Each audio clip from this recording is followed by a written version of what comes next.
शैतान इब्लीस की कहानी। इब्लीस के वालिद का नाम चलीपा था और कुनियत अबू अलगवी थी।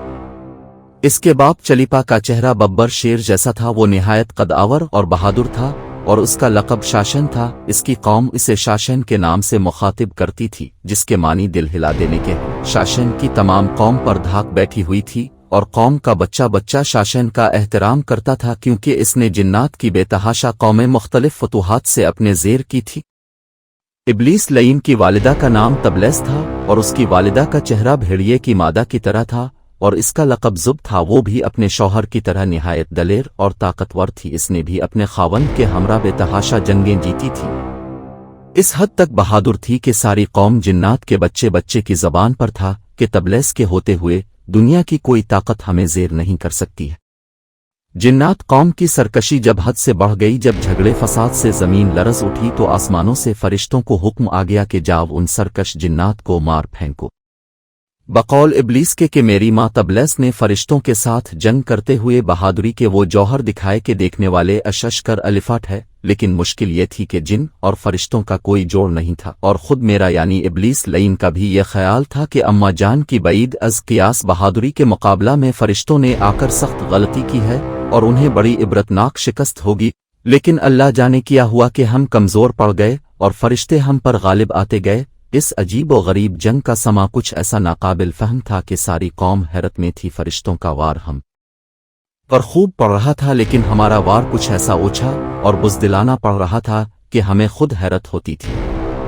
कौम जिन्नात का जो बच्चा बच्चा मेरी माँ और बाप की बहादुरी के गिन गाता था, आज उन्हीं को फरिश्ते दर्दनाक तरीक़ों से मार रहे थे। इसी दौरान मेरी वालिदा और मेरे वालिद जंग में मारे गए। मैं इस वक्त शादीशुदा था। मेरी मलिका और बेटा मरवा भी मारे गए। चूंकि इब्लीस के वालिद का चेहरा शेर की तरह और वालिदा का चेहरा भेड़िए की तरह था, लिहाजा इल्म क़ियाफ़ा की राव से इब्लीस में दोनों खुसूसियात हैं, यानी वो निहायत खुददारू सरकश और मक्कार और साथ ही निहायत खुद गरज फरेबी और धोखाबाज भी है। फरिश्तों और कौम इब्लीस जिन्नात के दरमियान जो जंग हुई थी, इसमें जो जिन्नात कैदी बनाए गए, इन कैदियों में शहजादा इब्लीस भी मौजूद था। फरिश्ते जब बारगाह ताला में हाजिर हुए तो उनको हुक्म हुआ अलिफ अज़ाज़ील की बेहतरीन तरबियत करो। चनाचा फरिश्तों ने इब्लीस की तरबियत बेहतरीन अंदाज से की। अल्लाह के रुतबा और जावजलाल से आशना किया गया। इबादत और रियाजत के तरीक़े व आदाब समझाए गए, यहाँ तक कि पहले आसमान वालों ने इसको आबिद का कहा, दूसरे आसमान वालों ने जाहिद, तीसरे आसमान वालों ने आरिफ, चौथे आसमान वालों ने वली, पांचवीं आसमान वालों ने तकी, छठे आसमान वालों ने खाशे और सातवीं आसमान वालों ने अज़ाज़ील के लक़ब से मुलक़्क़ब किया। चंद ही अरसे में ये अपनी फितरी तेज़ी व तर्रारी के सबब सब कुछ सीख गया और वही फरिश्ते जो कभी इसके मुअल्लिम व अतालिक थे, बहुक्म खुदावंदी उलूम आलिया में इमदाद लेने लगेगे। रफ्ता रफ्ता अज़ाज़ील अपनी काबिलियत के बाइस फरिश्तों का उस्ताद बन गया। सुबहान अल्लाह, कुदरत भी कैसे कैसे अजूबे पेश करती है।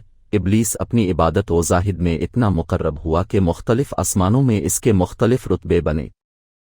अल्लाह तबारक ताला का हमेशा से एक दस्तूर है कि वो अपनी राय को सबसे अलग थलग रखते हैं और किसी को भी इस अमर की खबर नहीं हो पाती। अल्लाह तबारक ताला फरमाते कि जिसे चाहता हूँ इज्जत देता हूँ और जिसे चाहता हूँ ज़िल्लत देता हूँ। पैदाइश आदम अलैहि अस्सलाम और खिलाफत इलाही का बयान। एक रोज़ अज़ाज़ील अल्लाह तबारक ताला की हम्द व सना बयान करता हुआ जब हफ्त अफलाक की सैर करता हुआ लौ महफूज तक पहुँचा तो किया देखता है कि लौ महफूज पर एक इबारत लिखी हुई है, हमारा एक बंदा ऐसा है जिसे हम अनवा वाक़साम की नेमतों से मालामाल करेंगे और ज़मीन से इसको आसमान पर पहुंचा देंगे और आसमान से फिर इसको जन्नत में ले जाएंगे। इसके बाद हम एक ख़ास काम पर इसको मामूर करेंगे, लेकिन वो इनकार करेगा और बगावत पर आमादा हो जाएगा। अज़ाज़ील इस इबारत को पढ़कर हैरत ज़दा हुआ और अपने दिल में ख्याल करने लगा कि ऐसा एहसान फरामोश भला कौन होगा। दोबारा इबारत पर गौर किया तो इबारत के करीब ही निहायत वाज़े लिखा हुआ नजर आया। ये पढ़कर वह तकरीबन 2000 साल तक रोता रहा और खुद पर ही लान तान करता रहा कि ऐसा बदबख्त कौन हो सकता है जो रब करीम का नाफरमान ने।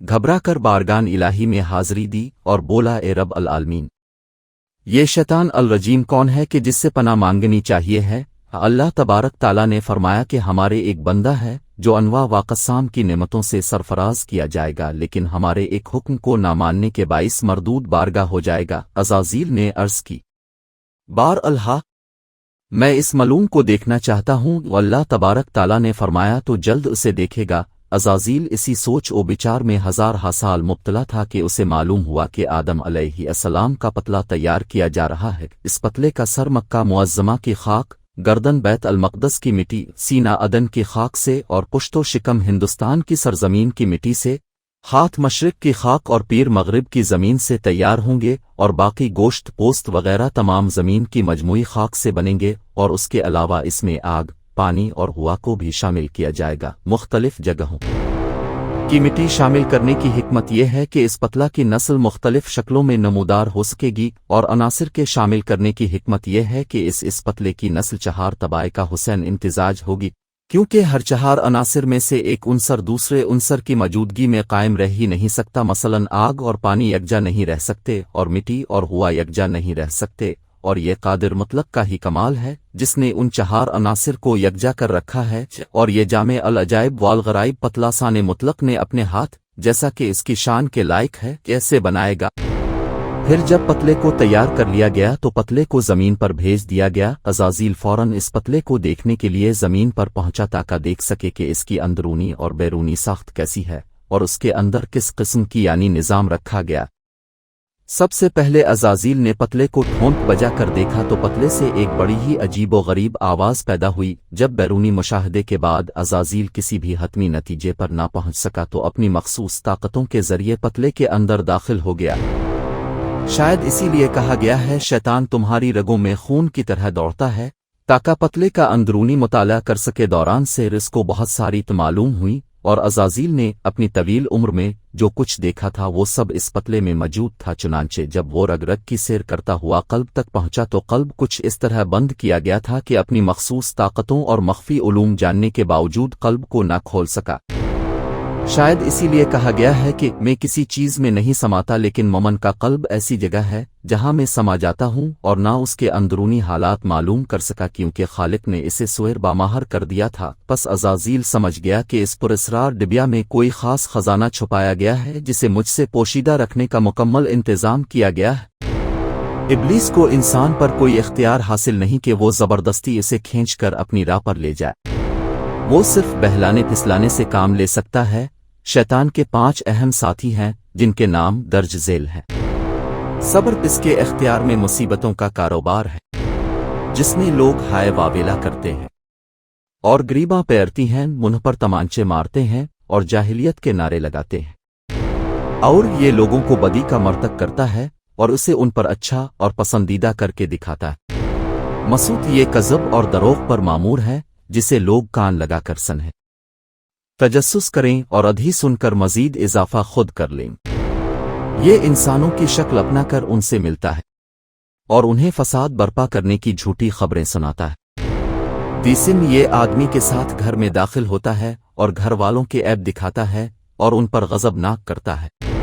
ज़कनेवर ये बाजारों का मुख्तार है। बाजारों में आकर ये किस्म कम की बदी और बददियानती के झंडे गाड़ता है।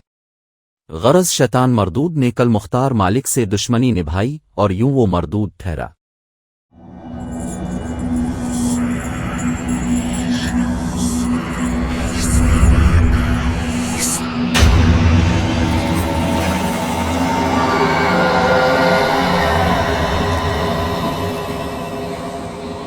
तारीख जिन्नात व शयातीन।